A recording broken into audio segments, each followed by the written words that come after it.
Boa noite, meus irmãos, minhas irmãs. Jaqueline Batista, seja bem-vinda em nome de Jesus. Vânia, você já pode entrar aí, minha querida. A gente ora aqui junto. Amém.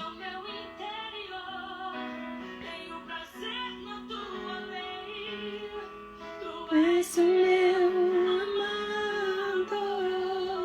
Então liberta-me de mim. Eu quero ser a sua casa. Se você estiver aqui, eu sei.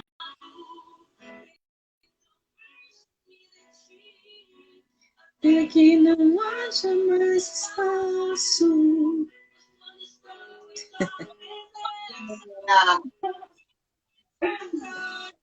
Hoje eu tô assim, bem jandainá, sabe?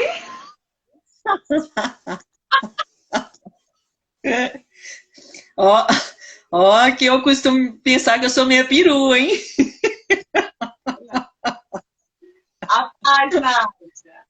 Rapaz. Nádia, a paz. Então, pastora, vai começar orando? Aham. Então, vamos lá, vamos orar, vamos orar. Deus é maravilhoso, né? Eu tive uma experiência com o Espírito Santo. Dele disse que nós vamos fazer hoje. Eu tive uma experiência nessa madrugada. Eu tive um sonho fazendo aquilo que nós vamos fazer aqui. Né? O Espírito Santo me levou a fazer um mapeamento espiritual num sonho de duas pessoas.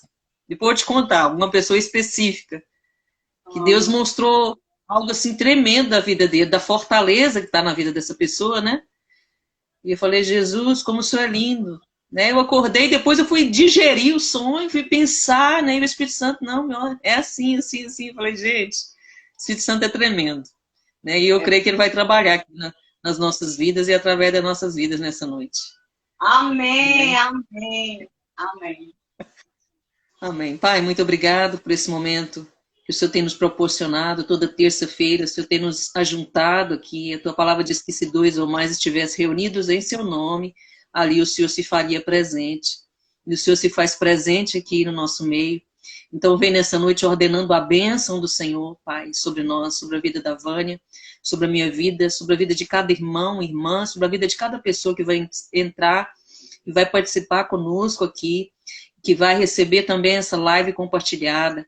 Pai, faz a sua obra no nome do Senhor Jesus. O nosso papel aqui, Senhor Jesus, é de remidoras. Nós queremos remir, meu Pai, as famílias, queremos remir os casais, queremos remir as pessoas que têm vivido relacionamentos abusivos, tóxicos, e nós só podemos fazer isso a partir ali da instrução do Espírito Santo de Deus.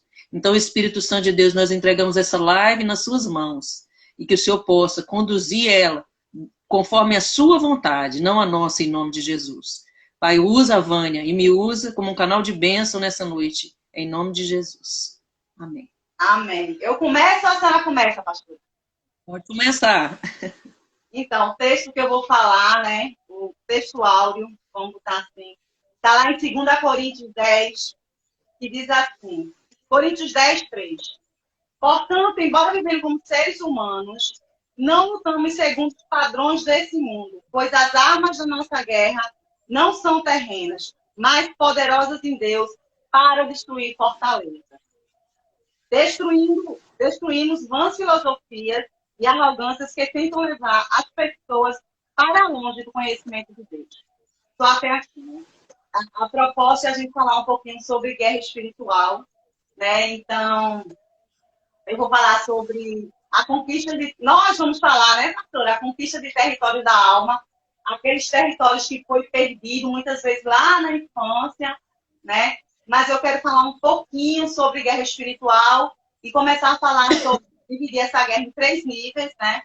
Então, o nível macro seria o nível das ideias. Então, Satanás ele atua no nível das ideias, nas ideologias. E aí, dentre as ideologias, aí todas que a gente já conhece, a senhora combate algumas, como o feminismo, o aborto, todas as outras.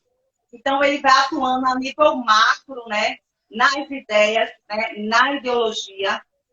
E assim ele vai construindo fortalezas mentais, tá? Então, assim, essas fortalezas mentais, ela começa na mente, mas acaba na alma. Né? E é essa parte das fortalezas da alma que eu quero me aprofundar, tá bom? Então, assim, a guerra e a conquista de territórios é territórios que nós perdemos. Nós perdemos para Satanás, mas como reconquistar esses territórios foram perdidos, né? E isso aí é o que a gente vai falar hoje, a reconquista daqueles territórios, tá? Então, Satanás ele atua no campo das ideias. Muitas vezes a gente pensa, não é que ele não faça, mas muitas vezes a gente pensa que é só os sacrifícios, é só a feitiçaria. Não, mas Satanás ele atua no campo das ideias. Quem conhece assim um pouquinho de satanismo sabe que Satanás atua no campo das ideias. Eu vou falar uma coisa aqui que aconteceu há uns 5 anos atrás, o Senhor chegou para mim, e assim, na época eu confiei, disse, né? Deus está falando comigo, não. Ele disse, filha, vai ler a Bíblia satânica, assim, isso não é Deus, é Satanás. E ficou lá, vai ler a Bíblia satânica, vai ver a Bíblia satânica. E eu baixei essa Bíblia. Gente, estou mandando ninguém fazer isso, não. Isso aqui foi uma coisa pessoal entre eu e Deus. E eu baixei, porque eu tinha a ideia que essa Bíblia falava de sacrifícios, de feitiçaria. Não, essa Bíblia fala sobre ideias. Então, ideologias que tem ali. Por exemplo, uma das coisas que eu vi muito, eu já vi até muito crente falar, eu vim para esse mundo para ser feliz. Está lá na Bíblia satânica, né? Meu povo, minha regra. Está lá na Bíblia satânica. A gente tem uma Bíblia que foi escrita em 1800 bolinha. Então, está lá. Então, assim, Vânia, o que é a Bíblia satânica? Tudo que a Bíblia fala, a satânica fala ao contrário. Tem até as bem-aventuranças. Bem-aventurados e orgulhosos, porque dele cuidará o seu pai. Só que é o outro pai, né? Então, assim, Satanás, ele atua no campo das ideias. E muitas vezes a gente não entende isso, né? Então, tem essas ideias macro, que são essas ideologias. E aí, outra forma de atuar, que também é no campo das ideias, mas é nos ataques mentais, que é através dos demônios. Né? E aí, eu sempre costumo dizer que através dos demônios é sempre a forma mais fácil, porque é só a gente colocar lá o nome de Jesus, sai daqui em nome de Jesus, é sempre a forma mais fácil, né? Que é a expulsão de demônios, que também atua, também o ataque é na mente. E por que mais fácil, né? Porque eu acho que a coisa mais difícil é a gente lutar contra a gente mesmo. E aí, o outro campo que Satanás atua é o campo da alma. Esse é o campo mais difícil da gente reconquistar o território. Por quê? Porque as fortalezas que a palavra fala, as fortalezas mentais, foram sofismas criados por Satanás, que entrou na nossa mente e a gente foi absorvendo. O que é sofisma? É uma verdade com uma mentira. Ele conta uma verdade e a gente conta uma mentira. Aí a gente diz, isso aqui é verdade, então tudo é verdade. Por exemplo, eu posso dizer para a pastora Jondernay, para todo mundo aqui, que a minha blusa é preta. Não, minha blusa é preta. Então, tudo que eu falar da minha blusa, a pastora Jondernay, todos vocês vão começar a acreditar, porque a minha blusa é preta. Aí eu digo, a minha blusa é preta, mas eu comprei ela branca e tingi ela de preta. Então, a gente sempre tende a acreditar, né, nele quando vem uma verdade e depois uma mentira. E Satanás faz isso lá desde os primórdios, desde o tempo de Eva e Adão, né? E ele diz assim, olha, se você... Não, você vai morrer não, pode comer. Ele morreu não, fisicamente não, né? Mas morreu espiritualmente. Então, ele sempre conta uma verdade e uma mentira. E isso é sofisma. Então, as fortalezas espirituais na mente são criadas por sofismas que Satanás conta para a gente desde a nossa infância. Né? Desde a nossa infância, ele vai criando aquele sofisma, vai falando aquele sofisma, e aquilo vai entrando no nosso coração e a gente tende a acreditar. Então, eu tenho, né, uma irmã que ela é muito bonita, e assim, as pessoas chegavam, eu já falei isso aqui com Nádia, acho que já falei isso aqui, né? Ela tem os olhos verdes, ela é bem bonita, porque a minha família é descendente de português. Então, assim, as pessoas chegavam quando ela era pequena, você é tão linda, né? Falava para ela. Aí olhava para mim, você é bonitinha também. Então, criou uma fortaleza na minha mente, o quê? Que eu não sou bonita. Né? Então, o Satanás ele vai usando as pessoas como instrumento para criar essas fortalezas na nossa mente. E aí, Vânia, o que fazer? Tem um texto aqui que o Senhor me deu, que é um texto fantástico. E ele está lá em Samuel. 2 Samuel, 5, que fala da conquista de Jerusalém. Jerusalém, aqui tem uma representação da nossa alma. E como a gente vai lá e reconquistar a nossa alma, tá? Então, lá em Jerusalém, então, 2 Samuel 5, eu vou ler do 6. O rei Davi e as suas tropas partiram para Jerusalém a fim de expulsar os jebuseus que habitavam naquela terra, aos quais advertiram a Davi: não conseguirás entrar nessa cidade, até mesmo os cegos e aleijados são capazes de te impedir. O que estava acontecendo aqui? Aqui tem um contexto aqui histórico que não está só aqui. Lá em Canaã, tinha, eu acho que eu até falei isso outra vez, né? Tinha 7 regiões, 7 tribos que tinham lá, 7 comunidades que existiam. E nessas 7 comunidades tinha uma que chamava Salém. E tinha o deus de Salém, que era Melquisedeque. Quer dizer, rei da justiça. Então, ele era sacerdote do Deus Altíssimo. Naquela região, ele era o único crente. Assim. E a cidade de Salém, né, era aquela cidade onde vivia aquelas pessoas convertidas dentro de Canaã. E por que Deus colocou aquelas pessoas dentro de Canaã? Para aquelas pessoas evangelizar as outras comunidades que estavam ali, as 7 comunidades que estavam ali, né? Aqueles 7 povos que estavam ali, porque Deus é justo. Deus não podia chegar aqui e expulsar todo mundo, sai, que agora é do meu povo. Não. De 400 a 500 anos, aquela cidade que era chamada Cidade de Salém, que era a cidade de paz, o Melquisedeque, que era o rei da justiça, ficou lá evangelizando aquele povo. Só que aquele povo não mudava, e os jebuseus vai lá, invadem Salém e roubam Salém. Quando eles invadem Salém, que era a cidade toda grande.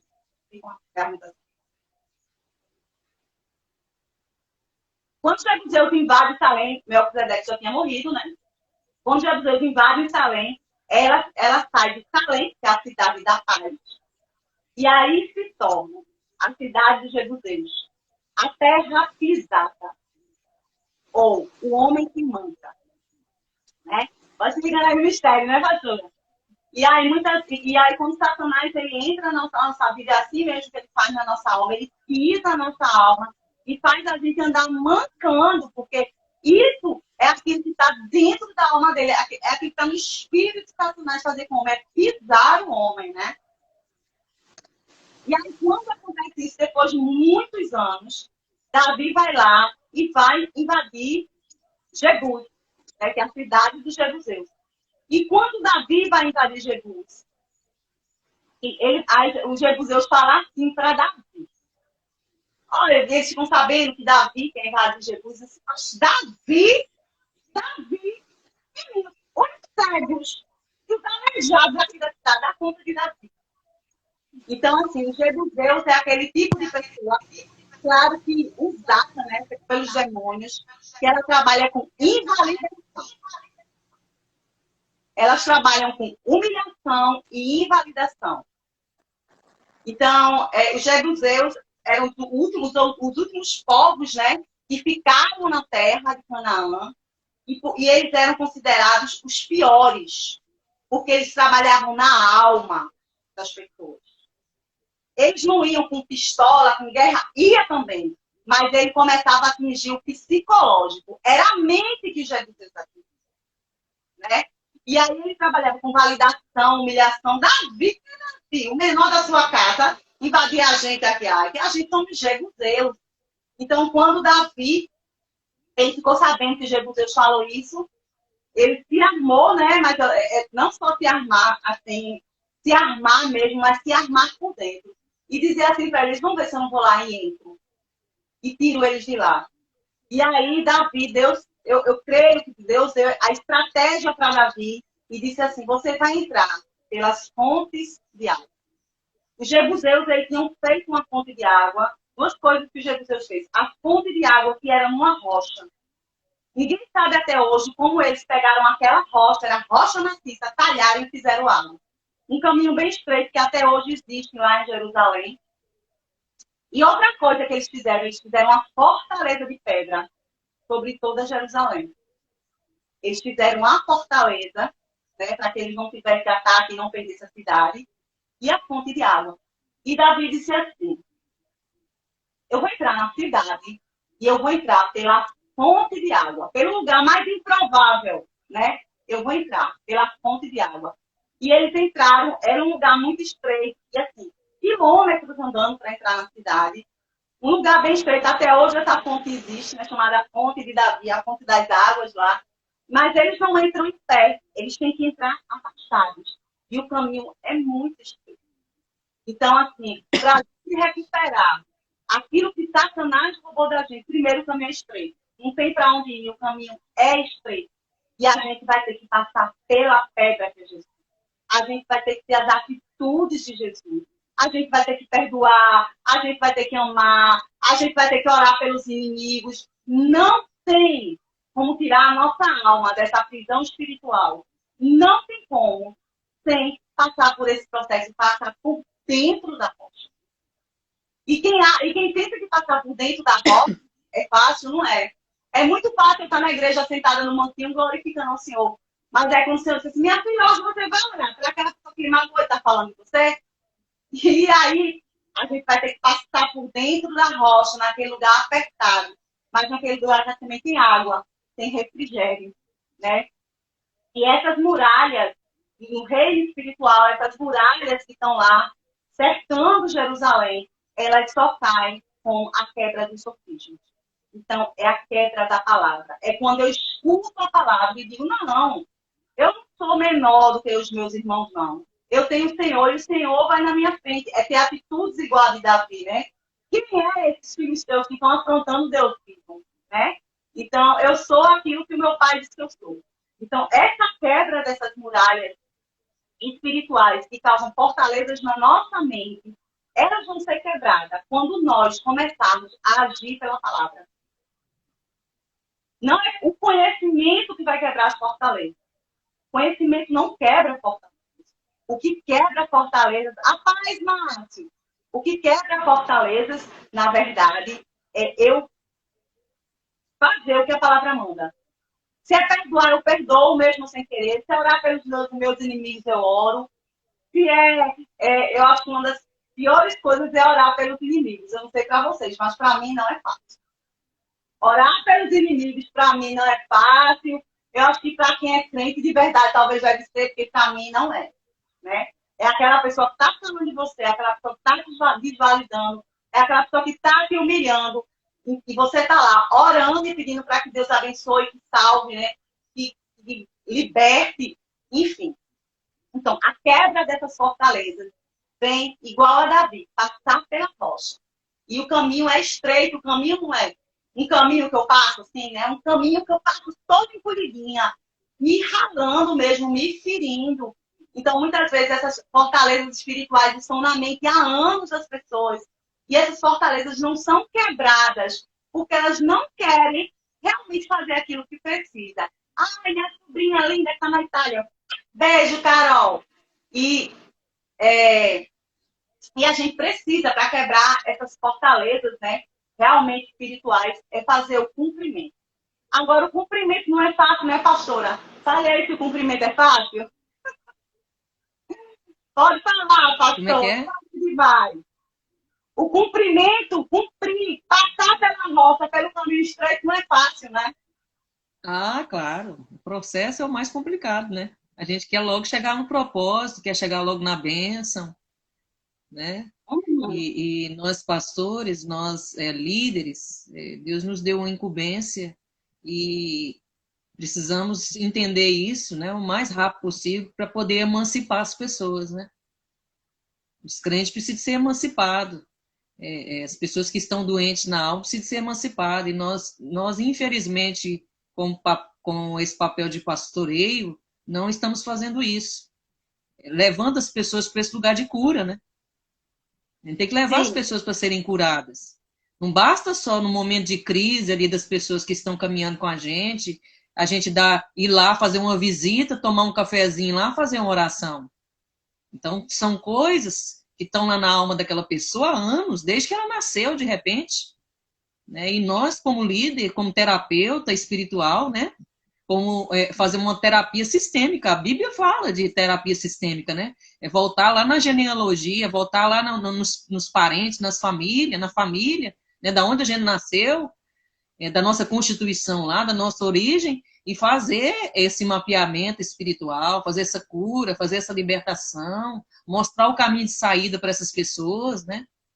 Então, isso aqui que nós estamos fazendo é muito importante, se as pessoas entendessem, né, parasse de ficar aí com esse negócio atrás dessas lives barulhentas aí, que tem uma barulheira danada e que não muda a vida de ninguém, né? As pessoas já teriam crescido, já estariam emancipadas, curadas, já estariam libertas, ou então não ficasse atrás aí de uma, como é que fala, como é que as pessoas gostam de falar, de uma ajuda, não, uma autoajuda, né? Não precisamos de autoajuda, nós precisamos da ajuda do alto, né?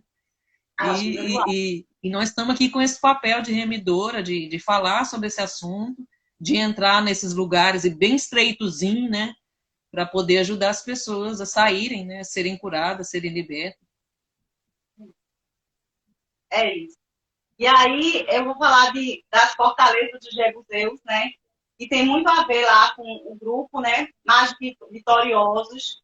Então, os Jebuseus, ele tem uma forma de atacar, que eles atacam através das invalidações. Então, quando ele chega para Davi, assim, Davi está aqui, e até cego e aleijado. Pega aqui Davi, mata Davi. Quem é Davi? Então, assim, humilhações, invalidações, para trazer o complexo de inferioridade ao coração do homem, né? Então, assim, a comparação, né? Quem é Davi? Então, assim, o Jebuseus, ele trabalha muito com a comparação, né? E quando eu comparo uma pessoa a outra, tem duas pessoas. Então, quando eu comparo uma, eu estou diminuindo a outra. É uma forma de eu diminuir a outra, né? Então, assim, eu estava dando exemplo aqui, né? Que eu tenho uma irmã muito bonita, que é a Valéria, que tinha isso, né? Então, assim, é um ataque desde a infância. O ataque de Satanás na nossa mente é um ataque na infância. E aí, quando acontecia muito, porque realmente ela parecia aquele bebê da Johnson, né? Era uma menina muito bonita. E aí eu me sentia feia. E essas invalidações passam a acontecer também na fase adulta. Porque Satanás sabe onde é a nossa ferida. E ele vai ficar tocando ali para ferir mais. E Satanás, ele vai usar os instrumentos dele, as pessoas que não estão alinhadas com o pai, e acaba se alinhando com ele, né? E ele vai usar os instrumentos dele para fazer esse trabalho aqui na Terra. Então, é uma amiga de trabalho, é uma irmã da igreja, e vai ter aqueles comentários, a fulana está tão bonita. E muitas vezes a pessoa realmente faz esse comentário e não faz com maldade, realmente as pessoas não fazem. Mas no caso dos narcisistas, eles fazem sim. Então, eles têm essa técnica do Jebuseu, que é aquela técnica de diminuir, invalidar, machucar, né? Que, na verdade, eles estão repetindo aquilo que fizeram com ele na infância. Fizeram com ele. Aqui tem uma brincadeira, toma lá. A gente dá uma tapa no outro. Vai lá, dá no outro. A gente dá, toma lá, dá cá. E aí, então, assim, fizeram com ele, ele faz com as outras pessoas, né? Claro que isso não é justificável. Hoje eu estava atendendo uma moça que ela é casada com um narcisista, e assim, é muito difícil a gente dizer para as pessoas, né? Porque as pessoas perguntam, não tem jeito mesmo. E aí eu vou explicar aquela coisa do remorso, do arrependimento, tal, que eles não chegam a se arrepender, né? E aí, para qualquer mudança, seja ela para uma mudança emocional, física ou espiritual, eu preciso me arrepender, né? E aí ela dizendo, não tem jeito mesmo, depois que eu expliquei, né? Ela já é casada há muito tempo, já é o segundo casamento dela, né? Que é com narcisista, então são coisas que ela traz lá da infância, né? Então tem todo... E é uma mulher belíssima, pastora. Ela é uma mulher belíssima, belíssima. Mas, assim, não se sente tão bonita por causa de tantas invalidações, né? Então, assim, às vezes eu me encontro com ela, eu fico olhando como você é bonita, porque realmente ela é muito bonita, né? E, assim, mas Satanás, ele sabe aonde atuar, né? E ele vai ficar batendo naquela ferida. E vai criando aquelas fortalezas na mente. E a gente passa realmente a acreditar que tudo aquilo que aquela pessoa está falando não é verdade. Que eu não sou tão bonita, que eu não sou tão atraente, que eu não sou aquela pessoa tão inteligente quanto eu pensava que era, né? Porque o Jebuseus, ele vai lá e fica o tempo todo invalidando, estudando, invalidando. E como as fortalezas na nossa mente já foram criadas, a gente tende a acreditar naquilo que está nos dizendo. Se quiser falar alguma coisa, pastora, pode falar, viu? Fortaleza, quando ele fala aqui em 2 Coríntios, que você leu esse texto aí, ele fala de prisões construídas no nosso raciocínio, né? E vai sendo formado igual o muro que tem no nosso post aí, ó. É um murinho que vai colocando os tijolinhos dia após dia até ficar uma muralha intransponível. Né? É igual as muralhas de Jericó lá, vira aquela muralha intransponível. E é muito interessante que quando a gente está com fortaleza na nossa mente, que todos nós temos fortalezas, independente se a gente teve relacionamento abusivo ou não, nós vemos, estamos sujeitos a ter essa construção desde a infância, né? Dessa construção no nosso raciocínio, como um murinho, vai criando, criando, criando, até se tornar uma fortaleza. Né? Aí a gente vem ter um encontro com Deus e começa a entender que, igual você falou aí da inferioridade, né? De se sentir inferior. Todo lugar que a gente vai achar alguém que, mesmo que não esteja falando pra gente, nos menosprezando, a gente vai se sentir menosprezado. Mesmo que não nos rejeite, a gente vai entrar para um ambiente no qual a gente vai pensar que aquela pessoa está nos rejeitando. Porque foi uma fortaleza que foi criada na nossa mente. Né?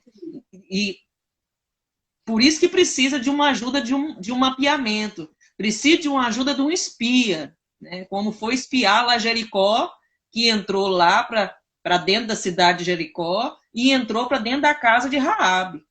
Teve que entrar lá para os prostíbulos da alma de Raabe. Quando fala de Raabe, está falando de nós, está falando de alma, a nossa alma. Né? E as fortalezas, né, são os nossos inimigos. Os inimigos que nós vamos lutando contra eles desde criança.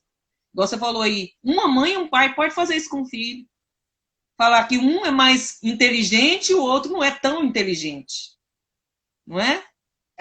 Né? O meu filho, o pai dele falava assim, e a gente só teve um.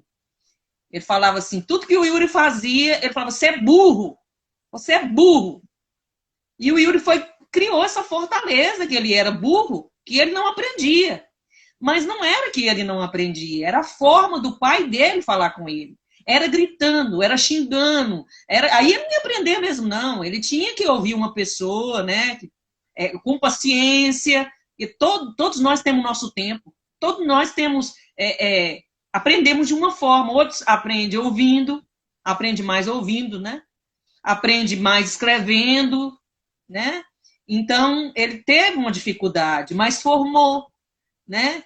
Em agronomia, né? Um rapaz muito inteligente, né? Fala bem. Então, não foi com aquilo que o pai dele, né, produziu na mente dele. Ele não continuou caminhando com aquilo que o pai dele produziu na mente dele, colocando uma inferioridade, falando para ele que ele era burro.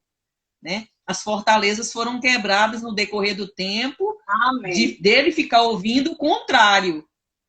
Ele começou a ouvir o contrário. Não, você não é burro, você é inteligente, você aprende, você vai dar conta, você vai conseguir.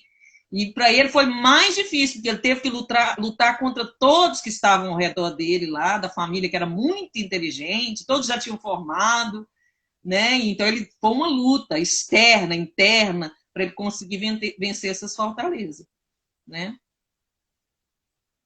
E aí é como a senhora falou, né? Tem as formas dessa fortaleza ser quebrada. E uma das formas é justamente essa, é através da palavra. Tanto a palavra de Deus quanto a nossa palavra, né? O Senhor, ele fez o mundo, a nossa palavra tem poder. Então, assim, é dizer mesmo, meu filho, você é muito inteligente, cada pessoa tem uma forma de aprender.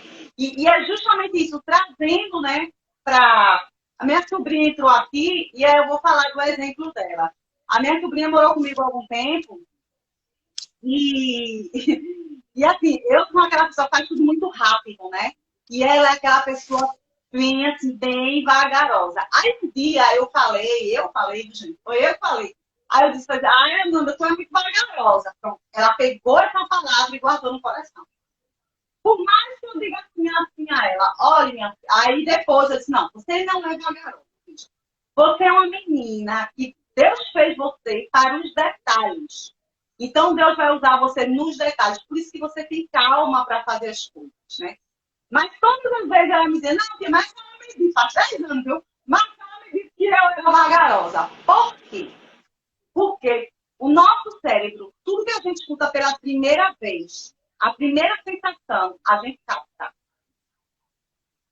Então, vai precisar de um trabalho muito maior para esquecer que ela não é vagarosa, que ela é detalhista. Então, vai ter que reafirmar aquilo várias vezes. Porque o nosso cérebro, assim, a primeira sensação, aquela primeira palavra, a gente captou, a gente não quer mais soltar, né? Então, por isso que, para quebrar essas fortalezas na mente, não é só uma vez. Não é eu falar só uma vez como eu sou linda, como eu sou bonita, como eu sou inteligente. É eu passar no espelho e dizer como eu sou bonita, como eu sou inteligente todos os dias, né? Eu passar e dizer, meu Deus, como eu sou linda, assim, eu sou a mulher mais linda, eu sou narcisista não, viu, gente? Eu sou a menina mais linda do mundo, pai, porque o Senhor me fez, assim, linda, o Senhor me fez muito inteligente, né? E quando a gente vai fazendo isso, muitas vezes a gente não tem uma outra pessoa para nos validar.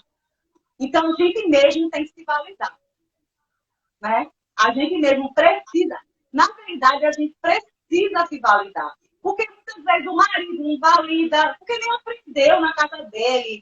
O pai não validava a mãe, então dificilmente ele vai chegar para a esposa e vai dizer que você é linda, que você é maravilhosa.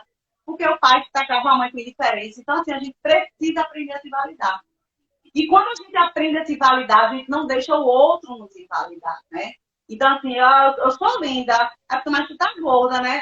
Do jeito que eu sou linda. Né? Do jeito que eu sou linda. Então, assim, para que a gente quebre essas fortalezas mentais, é com a palavra de Deus, sim, é com a palavra de Deus, mas também é com as nossas palavras. É a gente fazendo afirmação sobre nós. E Satanás ele faz ao contrário. Né?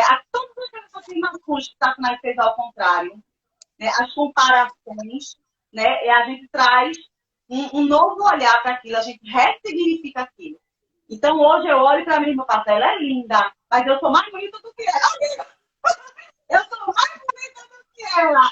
Mas, assim, é muito bom quando a gente tem isso de fora. Eu me lembro que o meu primeiro marido, ele falava isso para mim. Ele dizia, eu dizia, eu acho minha irmã tão linda, porque é aquilo da infância, né?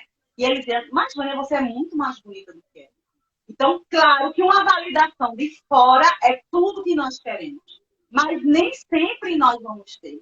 Então, a gente tem que aprender a se validar. E muitas vezes a gente espera essa validação do outro, mas se a gente está cercada por jebuseus, como é que a gente vai esperar essa validação do outro? Então, a gente tem que se validar, né? Eu sou linda, eu sou inteligente, eu sou amável. Mesmo que a gente não seja assim, tão amável, a gente profetiza na nossa vida, né? Eu sou cuidadosa. E a gente vai profetizando também na nossa vida para atrair as coisas do espiritual para o natural, para a nossa vida, né? Então, é isso. Eu quero ler um texto. Quero ler aqui um versículo só da história que também é muito parecida, porque todo o Antigo Testamento é uma sombra, né, para nós. Tem gente que fala que não, tem gente que quer abolir o livro, o Antigo Testamento, mas o Antigo Testamento está contando a nossa história, né, de forma espiritual. Eles viveram, né, e hoje nós estamos vivendo também. São experiências que eles tiveram que nós também vivemos. E conta a história aqui das muralhas de Jericó, né, e Josué, que envia 2 espias ali, capítulo 2, né, de Josué, verso 1. De Sitim enviou Josué, filho de Num, 2 homens, secretamente como espias, dizendo, andai, observai, porque é isso que nós estamos fazendo aqui, nós estamos andando, nós estamos observando a alma, né? Nós estamos entrando dentro da alma das pessoas através do mapeamento espiritual, nós estamos espiando, né, o coração, né, esse lugar que só Deus anda, né?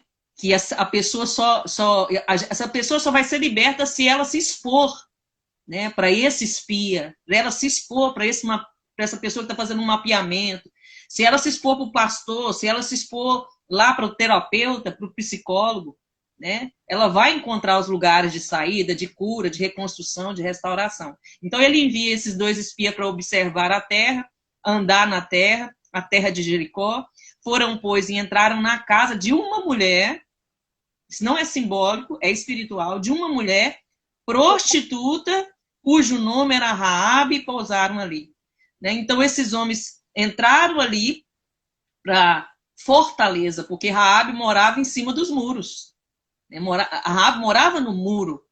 Né? Então, Raabe somos nós, é a nossa alma, Raabe, e os muros são as fortalezas de proteção que nós vemos, né? Ali todo o tempo produzindo desde criança, e dentro de Jericó tinha os inimigos. Qual eram os inimigos de Raabe? A vida promíscua que ela vivia, né? E tudo que aquela promiscuidade causava na vida dela. Então eu penso, como você falou de princípio aí, o nosso segundo inimigo, né, não é o... Eu posso dizer que o nosso primeiro inimigo somos nós mesmos. Se a gente resolve com a gente mesmo, a nossa vida está resolvida. Então, que o diabo a gente expulsa, né, no nome do Senhor Jesus. A alma a gente vai curar, vai buscar, mas o maior problema nosso somos nós mesmos. Nós mesmos nos auto-sabotamos. Né? A gente se sabota o tempo inteiro. Né? A gente mesmo não está permitindo essa cura de Deus, essa transformação de Deus. A gente coloca ali barreira de proteção, né? Já viu que quando a gente vai tentar ajudar as pessoas, principalmente nessas áreas aí de fortalezas espirituais, emocionais, elas colocam uma barreira de proteção. O que a gente ouve das pessoas? Eu já estou curada. Eu já estou liberta. Né?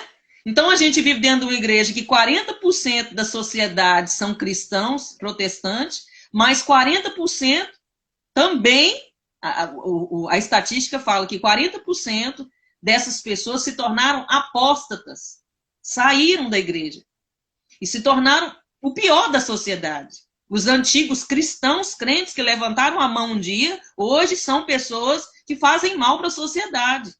Vai nos presídios para ver aí o tanto que tem. 90% é filhinho de mamãe e de papai crente. 90% ali são pessoas que lideravam algo dentro da igreja, que um dia levantaram a mão para Jesus, que diz que conhecia Jesus, são cristãos. Né? E que estão fazendo mal para a sociedade. Por quê? Porque não se submetem a esse tratamento, não se submetem a esse mapeamento. Aí a gente pode pensar, porque a igreja não faz esse mapeamento, a igreja só vai lá fazer uma visitinha, tomar um cafezinho junto, por isso que está cheio de pastor gordo, pastora gorda, porque faz 5, 6 visitas por dia, e a gente vai para visitar, a pessoa serve a gente, não é? Serve o café, serve o lanche, serve o almoço, serve a janta, né? Até aquela comunhão só de comer, mas o principal, que não é só expulsar o pássaro da árvore que está cagando na cabeça da pessoa, é cortar a árvore. O problema da pessoa é ir na raiz do problema, né? É curar a ferida. A ferida tá cheia de bicho, dá bicho. E quando tem bicho, quando fala de bicho, fala de espíritos malignos em cima daquela ferida, né? Falando na mente daquela pessoa o tempo inteiro. Não, você é isso mesmo. Você é feia, você é rejeitado, você não serve para nada mesmo, você não presta, né? Vai trazendo aquelas fortalezas lá para a mente daquela pessoa. E Josué envia lá de Sitim, no lugar onde tinha pessoas preparadas, tinha um exército, 6 exércitos a nação de Israel tinha, né? Tinha ali um local de apoio para apoiar esses 2 espias. Mas aí, se a gente for lembrar lá atrás, ele tinha enviado 12 da primeira vez. E só 2 deram a resposta certa. Então, eles ficaram 38 anos pagando o preço por causa dessa falta de espiritualidade, nesse mapeamento, nessa visita de espiar a terra. Eles deram a resposta errada para Josué, deram a resposta errada para Deus. Então, nós, como líder, como remidoras geracionais, temos que dar a resposta certa. Aqui, o que eles vão fazer? Eles vão perguntar, eles vão fazer a pergunta certa para Raabe, para quebrar essa barreira. Né? Nós precisamos ser inteligentes em conversar com as pessoas, em aconselhar as pessoas. Sabe o que eu percebo? Que as pessoas falam muito, mas ouvem pouco. A pessoa que aconselha, ela tem que ouvir, ué. Ela tem que saber. Né? O terapeuta ele tem que saber, ele tem que ouvir lá, contar da história lá daquela pessoa, o que a pessoa passou lá no passado, como é que foi o relacionamento com o pai, com a mãe, ouvir. E depois, né, inspirada pelo Espírito Santo de Deus, depois ela vai fazer as perguntas certas para ter as respostas certas. Então, para isso que foi enviado os espias, para espiar aquela terra, para espiar a casa, né, de Raabe, né, aquele lugar onde ela se prostituía, o lugar onde ela praticamente destruiu a vida dela. Ela precisava desse mapeamento. Aí enviado aqueles 2 homens lá para mapear aquela terra, para desconstruir, né, todo aquele pensamento. Mas algo interessante acontece ali. Você vê que coisa tremenda. No final, a gente vai ver que ela se torna bisavó de Davi, né? Ela participa da genealogia de Jesus. Uma prostituta, mulher, né? De uma cidade que não tinha nada a ver com o povo escolhido de Deus, né? Um sofisma quebrado aí, né? Uma religiosidade quebrada aí. São só aqueles que da igreja tal é que vai ser salva. Só daqueles da igreja tal é que conhecem a Bíblia, né? Então, eles entram lá e ela que prega para eles. Ela fala para eles, olha, eu conheço o Deus de vocês. O Deus de vocês fez maravilhas lá no deserto, fez maravilhas lá no Egito, tirou o povo que estava cativo do Egito. Eu conheço o Deus de vocês. E eu quero pedir uma coisa para vocês, que vocês também possam salvar a minha família. Então, ela pregou e intercedeu. Só faltou pedir oferta, né? Raabe. Ela fez ali um papel tremendo, né, inspirado por Deus, e permitiu, por causa da pergunta certa que aqueles 2 espias fizeram, 2, né? Nós 2 aqui espiando, né, a terra dos outros. Fizemos as perguntas certas e as pessoas se abriram, sair da posição ali de proteção, sair da posição de comparação, de fuga, né? Porque a gente foge também quando a pessoa quer nos ajudar, a gente quer fugir. A pessoa fez uma pergunta para você de algo, você dá uma resposta completamente diferente. Porque aquele lugar que a pessoa quer penetrar em você é algo que dói muito. Você não quer falar desse assunto, senão você vai fugir do assunto. Tá perguntando para você da história de sua mãe, você vai contar a história do seu pai que não tem nada a ver. Você vai fugir da onde está o problema, vai fugir, né? Ou vai fazer uma autoafirmação, né? Você não vai querer se mostrar como realmente você é. É aquela história que eu falei lá de princípio. Todo mundo está curado. Todo mundo está liberto, né? Eu ouvi de uma pessoa algo assim, para me parar aqui para você falar, Vânia. Algo que aconteceu com uma pessoa, ela falou assim para mim: quem é ela para falar comigo se ela está doente da alma dela? E eu realmente estava doente da minha alma. Eu estava passando por um processo de divórcio. Eu estava passando por um processo muito difícil na minha vida emocional. Realmente eu estava doente da minha alma. Mas eu tinha uma posição em Cristo. Eu era uma pastora, eu era uma mulher de Deus. Então, isso significa que eu poderia sim produzir algo bom na vida dela. Eu poderia falar algo bom para ela, que poderia ajudar ela também, que estava doente. Mas a resposta dela foi o quê? Me confrontar. Ela me confrontou. Para ela não se abrir para mim. O que aconteceu? Passou uns dias, a demonstração da inferioridade dela, da doença dela, da comparação dela que ela tinha comigo, ela teve um AVC, um acidente vascular cerebral.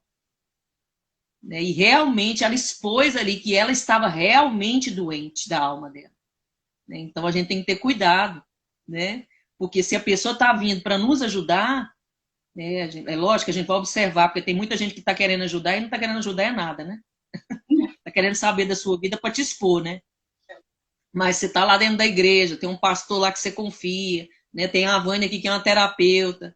Você vai se abrir, você tem que se abrir para você ser curado, para você ser liberto. É permitir o espinho entrar lá nesse prostíbulo da alma da pessoa. Né? Para quebrar essas fortalezas, para sair desse lugar, né, como fala, que a gente fica, que a gente precisa de se emancipar. Largar de ser criancinha na fé. Né? Amadurecer. Tem gente que está dentro da igreja 20, 30, 40 anos dentro da igreja e não se emancipou. Mais de 30 anos visitando terapeuta. Uai, não tem nem mais alma essa pessoa, de tanta terapia que faz, 30 anos fazendo terapia. Vai chegar uma hora, Vânia, que eu e você não vamos mais precisar falar dos nossos problemas emocionais, que nós já estamos curados, nós vamos servir para falar na vida do outro. Não precisamos mais fazer terapia. Não vamos mais precisar de um psicólogo. Não vamos mais precisar de ficar visitando um pastor para ele nos aconselhar. Não é? Porque nós já estamos curados, já emancipamos, já largando de ser criancinha, né? Que fica lá o tempo inteiro lambendo as suas feridas. Até ela falou agora de lamber feridas, né?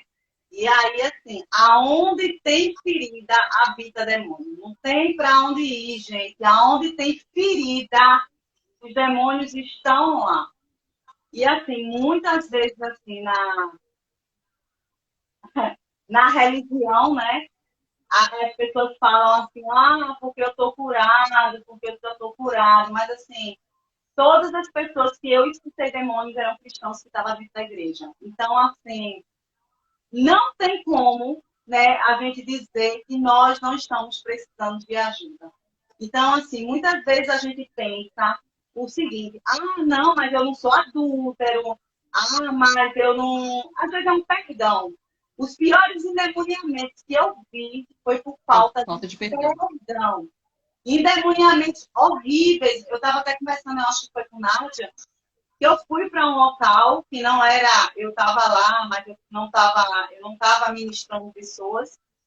E aí eu fui no local e eu vi um endemoniamento de uma moça que ela babava. E a baba era uma baba parecendo baba de bicho, né? Parecendo baba de vaca, aquela baba mesmo.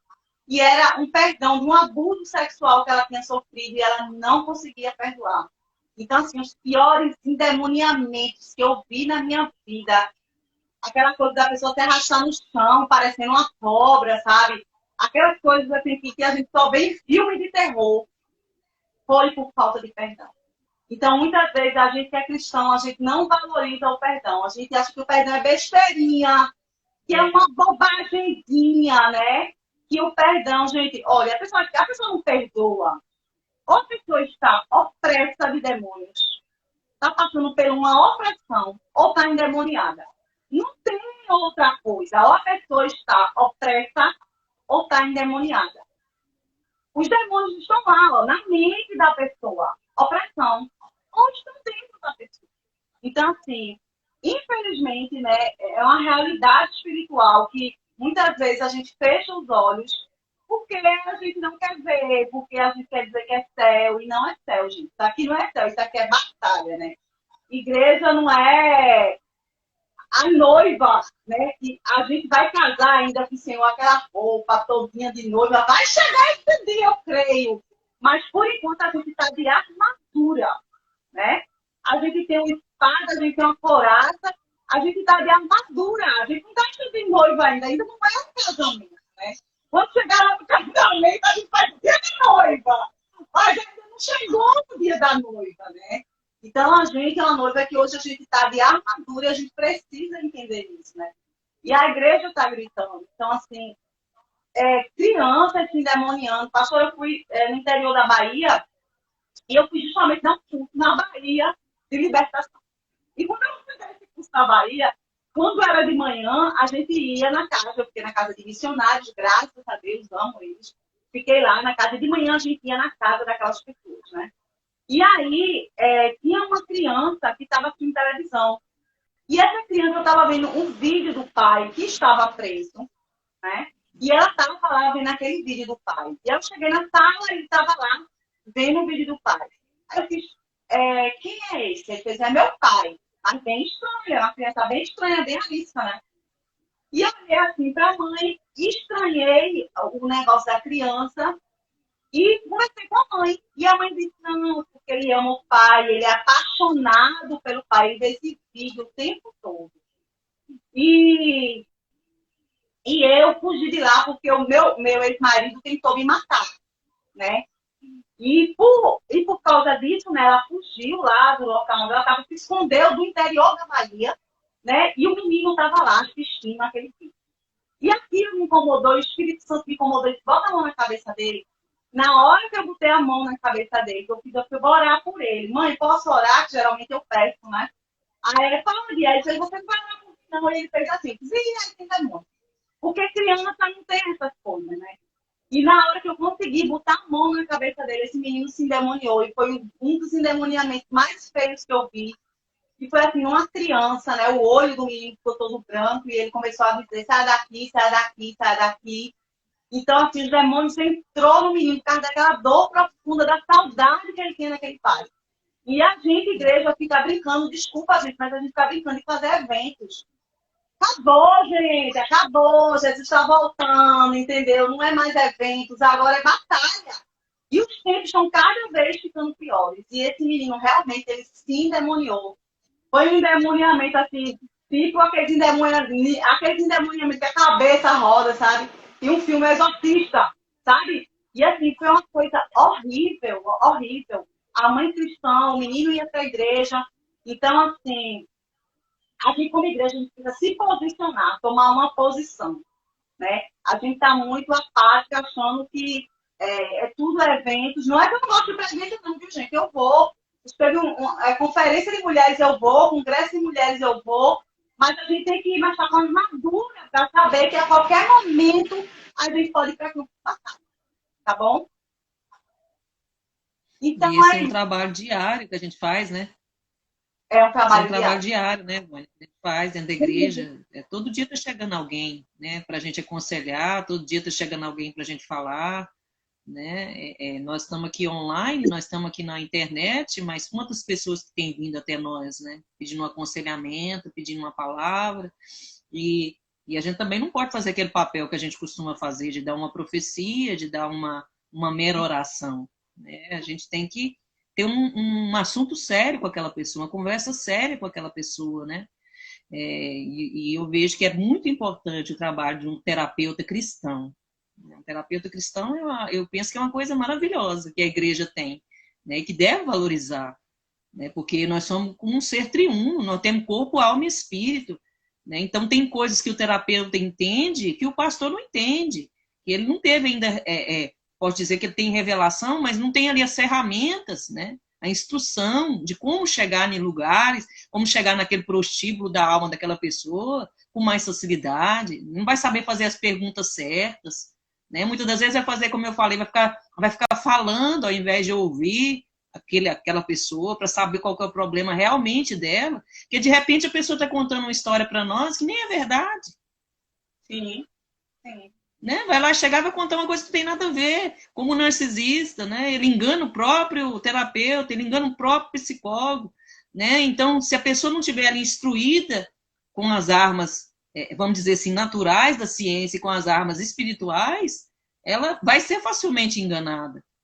Então, eu creio que esse papel que nós estamos fazendo aqui de espia, e precisa que a igreja faça esse papel de espiar a terra, de entrar nesses lugares das almas das pessoas, né? Não sei se você viu aí um pastor que foi processado por não querer fazer um casamento gay, ou por não querer fazer um batismo de um casal gay, né? Mas o que é a Bíblia? É a Bíblia que fala, não somos nós que odiamos as pessoas. O próprio Jesus falou que ele expulsou o demônio, muitas vezes, através da compaixão dele, ele teve compaixão das pessoas. O que é ter compaixão? É se colocar no lugar da pessoa.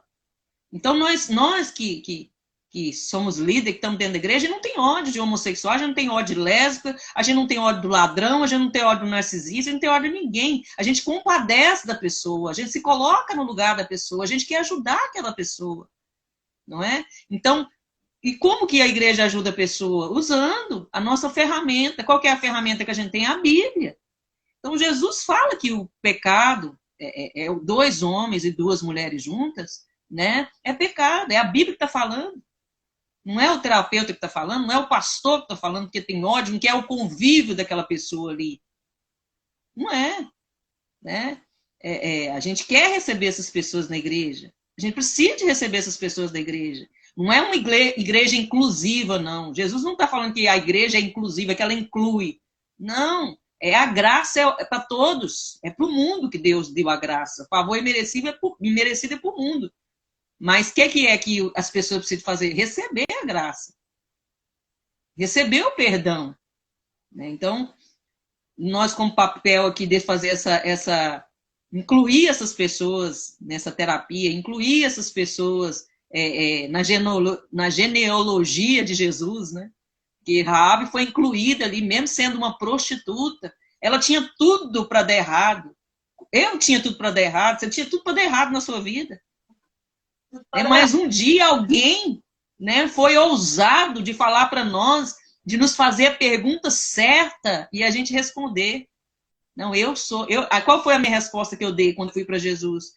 Eu sou muito depressiva, né? Eu já tentei suicídios várias vezes na minha infância, na minha adolescência. Na minha infância não, né? Na minha pré-adolescência, na minha adolescência eu tentei suicídio muitas vezes.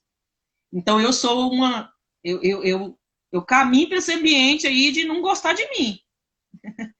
Então, eu cheguei na igreja porque eu tinha um problema para resolver. Qual que era o problema para resolver? O vazio, que era o tamanho de Deus. Então, eu falei, alguém me ouviu, né, e me ajudou na minha caminhada, né, para mim me tornar o que eu sou hoje, né? Ainda estou me tornando, né? A gente vai chegar à estatura de varão perfeito até a volta de Jesus. Né? A gente vai sendo transformado dia após dia para se tornar parecido com Jesus. Mas precisa de pessoas fazer aquilo que nós estamos fazendo aqui. É fácil? Não. Eu imagino você, Vânia, depois você ouve um tanto de gente com problema. Como é que fica a sua cabeça? Né? É igual o pastor. Pastor, quando ouve um tanto de problema dos outros, quer resolver, mas o pastor não pode resolver. O que o pastor pode fazer? É aconselhar, é ajudar espiritualmente, é ajudar, às vezes, financeiramente, né? É fazer aquilo que a Bíblia ensina que a gente deve fazer. Mas curar, salvar, libertar, isso é papel do Espírito Santo de Deus, é de Deus fazer. Nós somos só uma ferramenta, um vaso na mão de Deus, né?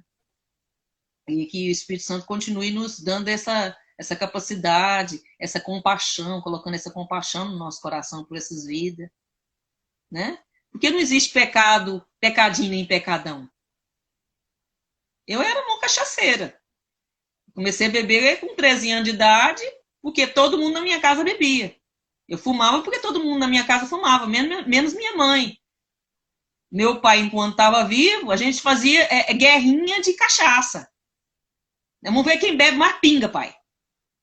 Né? Ele bebia a pinga dele lá, eu bebia de cá. Né?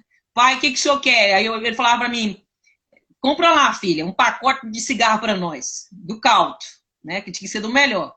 O velho era metido. Então a gente dividia lá o pacote de cigarro. Então a gente dividia a pinga que a gente tomava. Então, não existe negócio de pecadinho, pecadão, não, porque eu não vou ajudar uma lésbica, eu não vou ajudar um gay, eu não vou ajudar um narcisista, não, a gente tem que ajudar todo mundo, porque a gente foi ajudado. Alguém nos ouviu um dia, alguém fez uma terapia com a gente um dia. Né? Então, por isso que a gente está aqui, né? Dando a cara para bater, né, Vânia? É.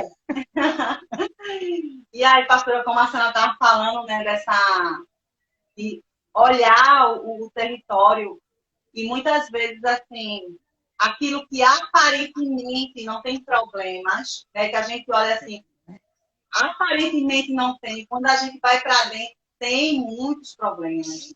Tem muitos problemas.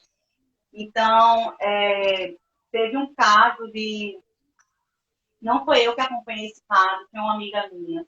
E essa menina era uma menina lá da igreja, fazia algumas atividades na igreja, não me lembro bem o que ela fazia, né? E ela tinha sido abusada sexualmente pelo pai durante anos. Então, assim, ela se endemoniou, estava na igreja. Foi uma história mais ou menos assim. Mas aonde tem ferida, foi isso que eu estava falando antes, né? Aonde tem ferida, né? Aonde tem ferida tem demônio. Não tem para onde ir. Né? E muitas vezes a gente valoriza muito o perdão. A gente acha que perdão é besteira, que perdão é bobagem. Ah, perdão não é bobagem não, gente. Uma pessoa que não perdoa, eu sempre falo isso. Ou está opressa, ou está endemoniada. Você pode não ver o demônio, mas se a pessoa estiver ali na autoridade do Senhor, botar a mãozinha na cabeça dela, ela vai se endemoniar. Então, assim, eu sempre falo isso. Gente, perdoa. Ó. Perdoar. Se você não perdoar por você, pelo outro, perdoe por você. Perdoe por você, para você se libertar daquilo. Então, assim, o que acontece no mundo espiritual quando a gente não perdoa? a gente fica no nosso emocional, ressentindo aqui. Vai estar vivendo, revivendo. Imagina uma pessoa que foi abusada sexualmente. É como se a todo momento essa pessoa estivesse sendo abusada no campo emocional e no espiritual. Então, assim, muitas vezes a gente que é cristão não valoriza o perdão. Mas o Senhor Jesus, no último momento que estava aqui na Terra, ele falou de algumas coisas. E uma dessas coisas foi: vocês vão perdoar, perdoe. Né? Imagina que eu estou morrendo, eu tenho algo muito importante para falar. Eu vou pegar o importante e vou falar, porque eu estou morrendo, né? E ele não está morrendo, ele estava indo embora.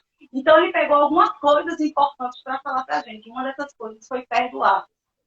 E muitas vezes a gente não perdoa pelo nosso orgulho, porque nós somos arrogantes. Na verdade é isso. Né? Porque a gente não quer liberar o outro para o outro viver o melhor de Deus, porque aquele outro nos feriu, nos magoou. Então, assim, perdoar é fácil, não. Perdoar é muito difícil. Mas é necessário para quem realmente quer ter vida e vida em abundância. Né? E que está sendo guiado pelo Espírito Santo, não por demônios. Não por demônios. Então, é isso que eu sempre digo, e eu gosto muito de terminar falando sobre o perdão. Porque eu sei o quanto é difícil perdoar, gente. Perdoar não é fácil. Perdoar é uma coisa extremamente difícil.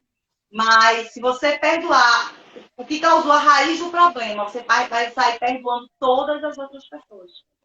Se a raiz do problema foi o abuso, se você perdoar a pessoa que ela abusou, o resto é tudo mais fácil. Então, assim, eu sempre digo, perdoe, né? Cumpram o evangelho para que aquelas, como eu estava falando, para que as fortalezas mentais elas sejam quebradas. Só tem uma forma de fortalezas mentais serem quebradas. É a gente cumprindo o evangelho, é obedecendo. Não é o quanto eu sei disso aqui, não é o quanto eu sei da palavra, não é o quanto eu sei, mas é o quanto eu pratico dela, né? E o quanto eu pratico. E entender que Satanás ele vai usar mesmo pessoas que você ama para lhe ferir, né? Com a tática, né, de Deus. Pessoa que você ama, pessoa que você gosta, pessoa que está mais perto de você para lhe ferir. Essa é a tática dele, né, de Satanás. Ele usa dele, a gente usa a nossa. É como a palavra fala, são armas espirituais. E uma dessas armas espirituais para quebrar fortalezas é o perdão. O perdão, ele sai quebrando, assim, destruindo as fortalezas. E a gente, como cristão, a gente precisa entender que o que está aqui não são só letras, né? Até velhinha a minha Bíblia, né? O que está aqui não só são letras, né? Eu sempre digo que o que está aqui é o código da justiça de Deus está aqui. E uma das leis que está aqui é o perdão. E a gente precisa perdoar. É uma necessidade que a gente tem que perdoar. Não é, se eu quero, se eu vou, não. Você precisa perdoar, né?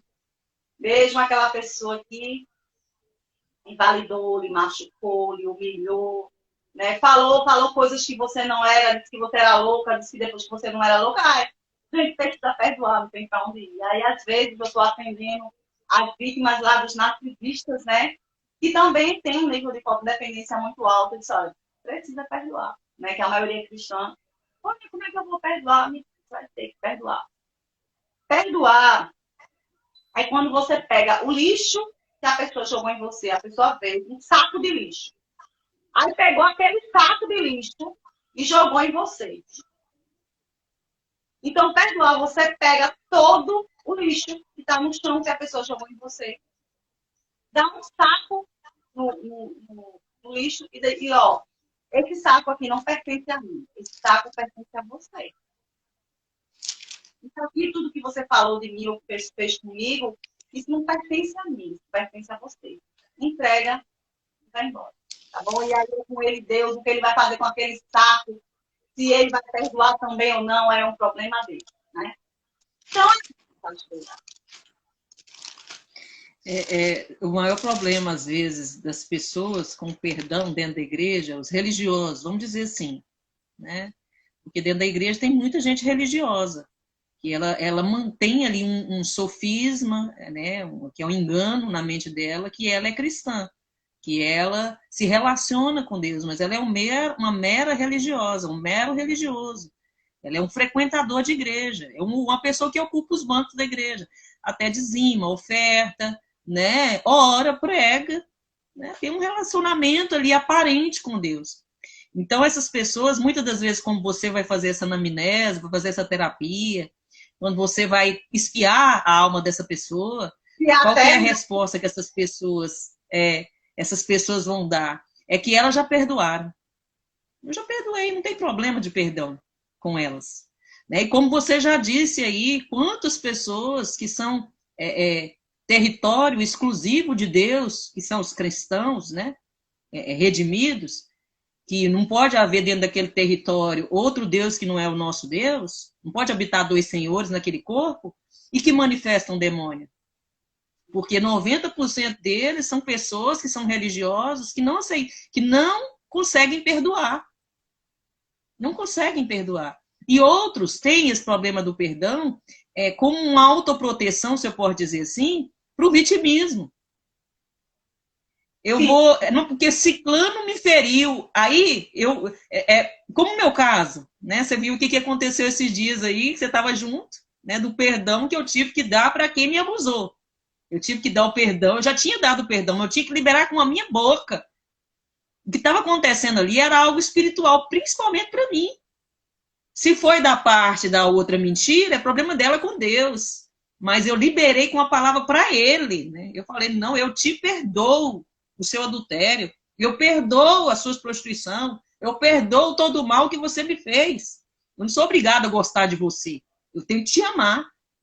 Não gosto das suas atitudes. Eu tenho que te amar porque Cristo mandou a gente amar o nosso próximo. E aí o que a gente faz? Como muitas das vezes as mulheres que têm problema com narcisismo vai querer manter o ódio. Porque eu fico dentro da terapia se eu tiver com ódio. Eu não vou sair do ambiente da terapia. Nunca. Eu não vou sair lá do divã do psicólogo. Nunca. Eu não vou sair dos grupinhos, do grupo de apoio. Não ficar lá 30, 40 anos no grupo de apoio. Porque eu não quero ser curada, eu não quero ser liberta desse fardo, eu não quero sair desse ambiente de vítima, do vitimismo, né? Então, eu vou continuar aqui, porque esse homem me feriu, esse homem me fez mal. Aí eu fico falando aquela história o tempo inteiro, que ele fez assim, pesado, né? E sendo que a gente tá com como diz o outro, a faca e o queijo na mão para poder ser liberto desse negócio, através do perdão. Liberei o perdão para a pessoa, né? E todo dia vou liberando essa palavra no reino do Espírito, porque com certeza vem ali as memórias, né? As memórias voltam, os gatilhos voltam, para fazer você voltar para aquele lugar de prisão que você estava. Os muros, né? Vão querer ser reedificados de novo dentro de você, da sua alma lá, fazer você lembrar, não, mas, nossa, você está passando um problema financeiro aí, quem causou foi fulano, né? Você está aí com os seus cartões de crédito tudo sem pagar, né? Os demônios vão lá, ó, seus cartões tá tudo sem pagar aí, é culpa dele. Né? Você tá sozinha, você tem mais de 40 anos, Adenai, você não casa mais não. Acabou pra você. Né? É a voz do diabo. Você já tá velha, filha. Casa mais não. Acabou pra você, Cora. Né? Porque esse homem tomou sua juventude toda. E agora o que você vai fazer depois desse divórcio, né? Então a gente fica ouvindo ali as mentiras, a gente fica ouvindo, vai voltando, a gente fica regurgitando, né? Regurgitando aquela história na mente da gente, para não querer abandonar o vitimismo, para não liberar o perdão. Então a gente precisa liberar realmente o perdão para que a gente possa ser curado e essas fortalezas cair tudo por terra, né, Vânia? A Tana falou uma coisa foi bem propícia a isso. Quando a gente libera o perdão, e aí tem aqueles demônios que vão ficar ali, né? Ela liberou, ela não pode liberar, porque assim, essas fortalezas, eles precisam que existam essas fortalezas mentais, porque os demônios habitam nas fortalezas mentais, nas feridas e nas fortalezas mentais. Então, assim, eles sempre vão lá e vão trazer a memória e a gente vai liberando de novo, a gente vai liberando de novo, a gente vai liberando de novo.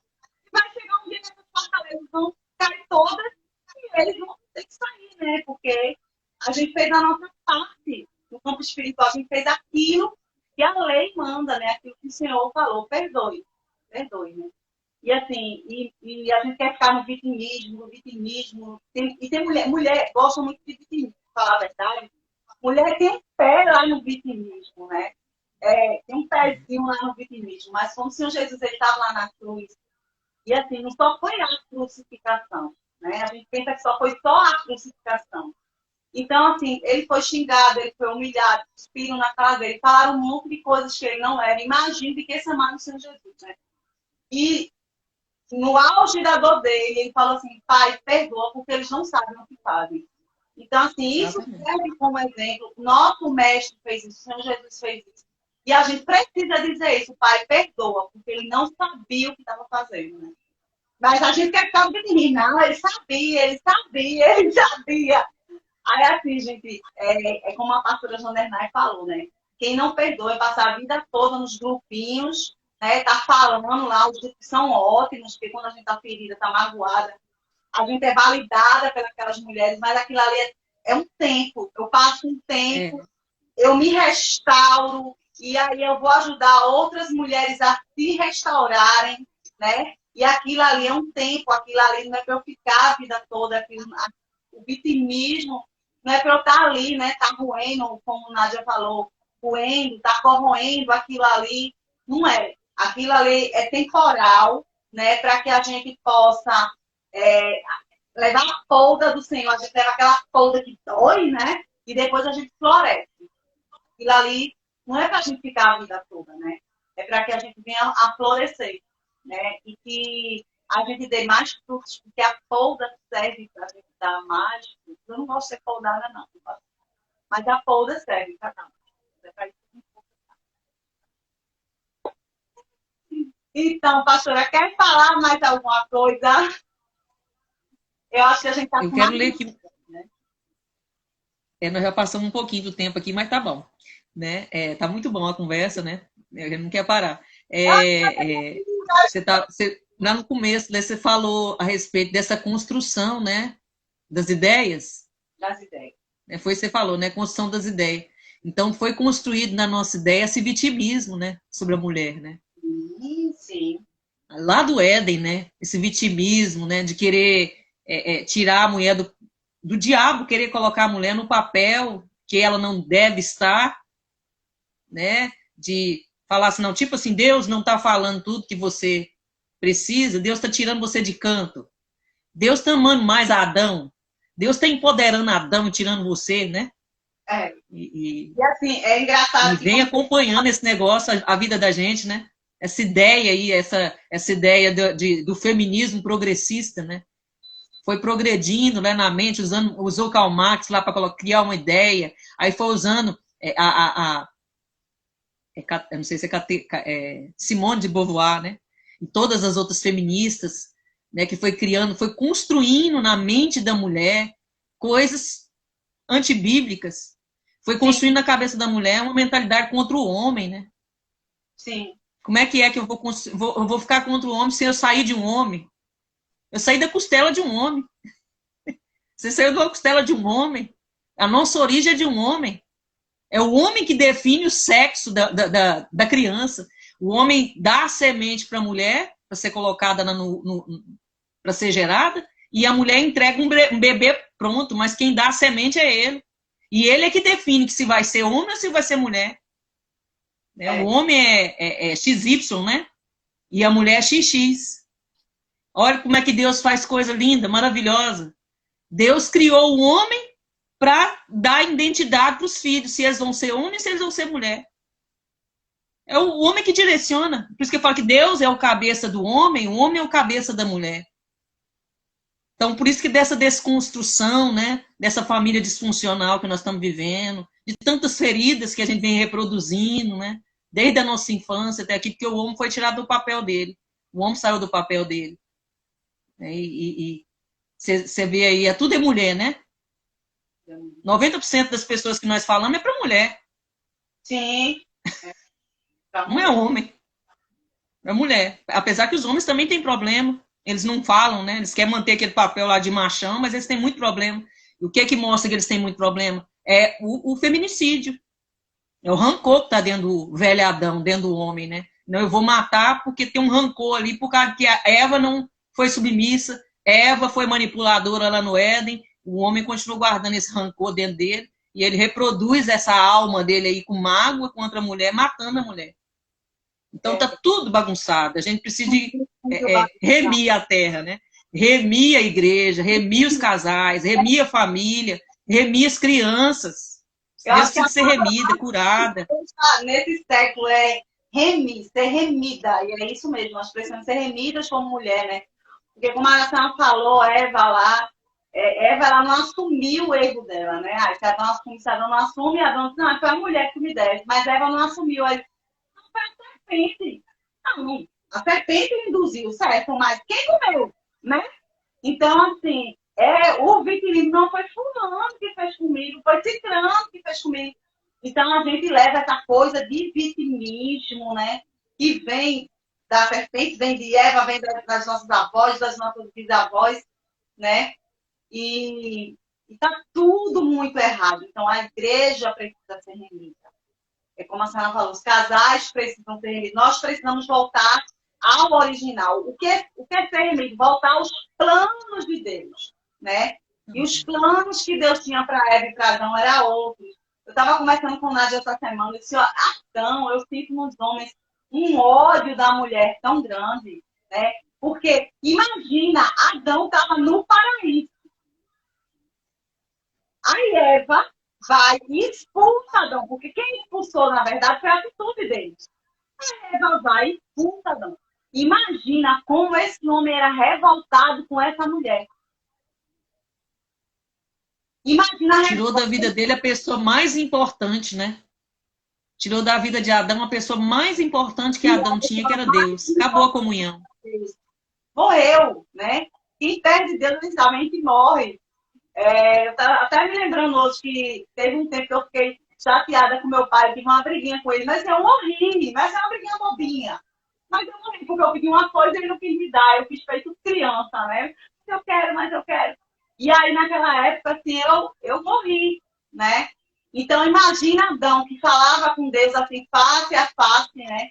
E aquela mulher tirou tudo dele, tirou a casa, tirou o local, tirou o emprego que ele tinha, né? Que tá lá com os bichos, colocando nome nos bichos. Tirou tudo daquele homem. Então, aquele homem, ele guarda uma ira da mulher. E os homens, né? Hoje em dia é comprovado que os narcisistas, eles têm muita ira da mulher. Né? Da figura feminina, né? Da figura feminina.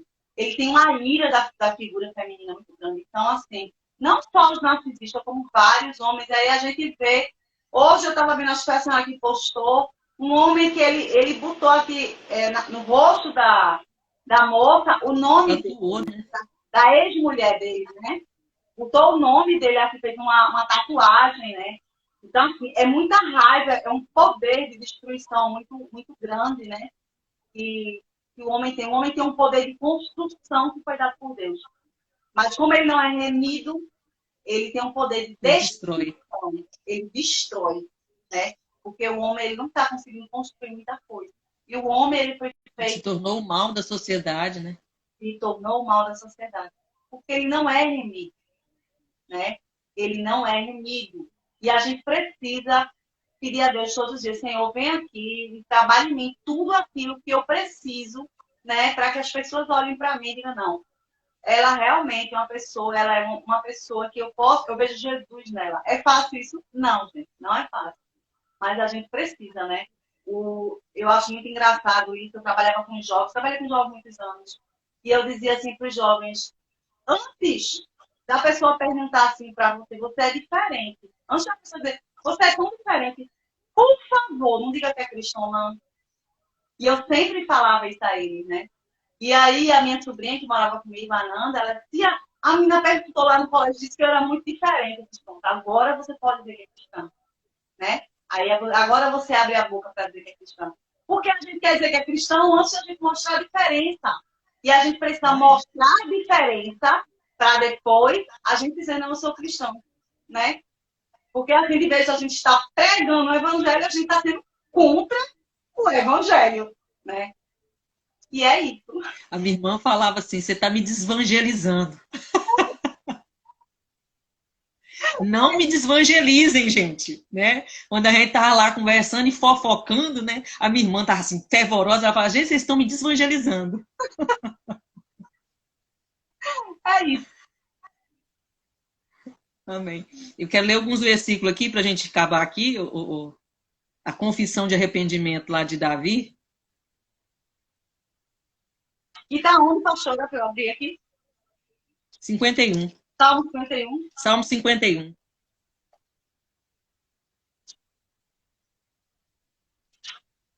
Certo. Amém? Para nós encerrar e fazer disso aqui uma oração. A partir do verso 5. Eu nasci na iniquidade e em pecado me concebeu a minha mãe. Eis que te comprases na verdade do íntimo, e no recôndito me fazes conhecer a sabedoria. Purifica-me com ísopo e ficarei limpo. Lava-me e ficarei mais alvo que a neve. Faz-me ouvir júbilo e alegria, para que exultem os ossos que esmagastes. Esconde o rosto dos meus pecados e apaga todas as minhas iniquidades. Cria em mim, ó Deus, um coração puro e renova dentro de mim um espírito inabalável. Não me repulses da tua presença. Não me não me retires o seu Santo Espírito. Restitui-me a alegria da tua salvação e sustenta-me com o espírito voluntário. Então ensinarei aos transgressores os teus caminhos, e aos pecadores se converterão a ti. Livra-me dos crimes de morte, de sangue, ó Deus, Deus da minha salvação, e a minha língua exultará a tua justiça. Abre, Senhor, os meus lábios, e a minha boca manifestará os seus louvores. Pois não te comprazem em sacrifício ao contrário, eu os te daria. E não te agradas de holocaustos. Sacrifícios agradáveis a Deus são espírito quebrantado, coração compungido e contrito. Não desprezarás, ó Deus. Faze bem, ó Sião, segundo a tua vontade. Edifica os muros de Jerusalém.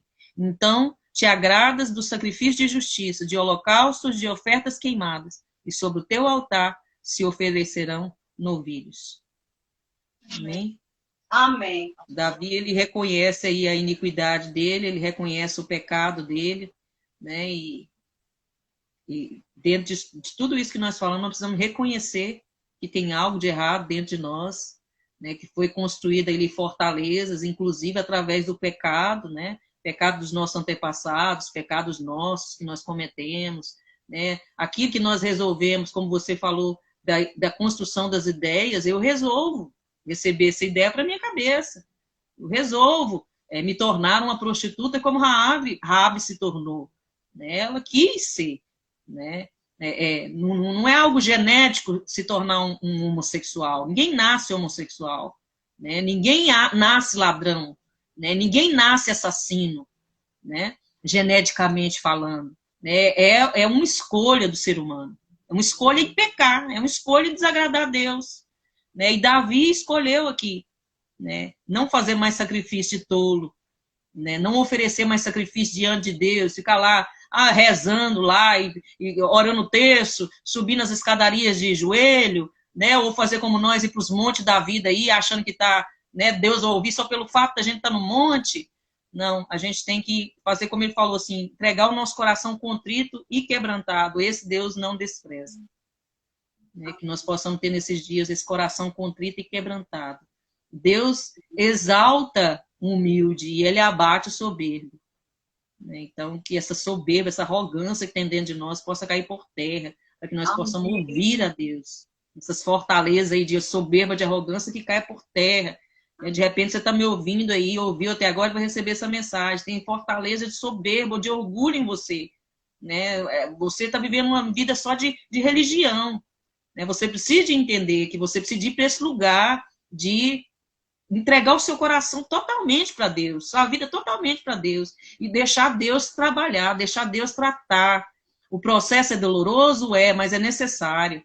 A gente só alcança o propósito se a gente passar pelo processo. O povo só alcançou Canaã, o povo só derrubou as muralhas de Jericó, porque passou por um processo. Saiu lá do Egito, saiu do pecado, saiu lá da escravidão e entrou para a terra prometida. A nossa alma, ela mana leite e mel. Tem muita coisa boa dentro de nós para dar para as pessoas. Muita coisa boa dentro de nós. Mas precisa dessas fortalezas da religiosidade, do engano, da soberba, da arrogância, cair por terra, para que a gente possa experimentar o melhor de Deus. Amém? Amém. E é isso que eu profetizo sobre a vida de cada um que vai receber essa live, sobre cada um daqueles que ficaram aqui. Nós possamos, nesses dias, experimentar o melhor de Deus. Né? Todas as promessas que Deus tem para nós, eu profetizo sobre as nossas vidas, sobre a nossa casa, sobre a nossa família, sobre os nossos filhos, sobre a nossa vida espiritual, emocional, financeira. Que nós possamos viver o melhor de Deus nessa terra, aquilo que Deus prometeu para nós, aquilo que Deus estabeleceu sobre a nossa vida. Que nós possamos viver em nome de Jesus. Em nome de Jesus. Beijo para vocês. Beijo para a senhora pastora. Para todos aí. Até a próxima, viu? Até mais.